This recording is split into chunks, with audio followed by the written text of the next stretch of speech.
যা রোদ উঠেছে বাবা, তাকানোই তো যাচ্ছে না। সবাই বলছিল চুড়িদার পরতে, আমি জোর করে বললাম যে না, শাড়ি পরবো। উফ, এখন আমি হাড়ে হাড়ে টের পাচ্ছি যে শাড়ি পরে আমার কতটা কষ্ট হচ্ছে। ধুর ব্যাং, শাড়িটা যে কেন পরতে গেলাম। তার উপরে তো গয়নাগাটি গলার মধ্যে চেপে রয়েছে মনে হচ্ছে। ভালো লাগে না, কেন যে শাড়িটা পরলাম ব্যাং, ভাল লাগে না। এখন তো মনে হচ্ছে আমার শাড়িটা পরাই উচিত হয়নি।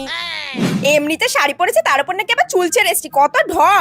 এবার চুলটাকে বাঁধতে হবে, এই গরমের মধ্যে চুল ছেড়ে আমি পাগল হয়ে যাচ্ছি। এই কানের দুলগুলো, গলার হার সব খুলে ফেলতে হবে। উফ, কেমন জানি গরমে পাগল পাগল লাগছে।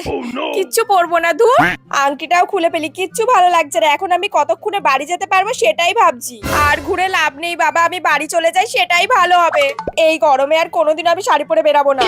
যা রোদ উঠেছে বাবা, তাকানোই তো যাচ্ছে না।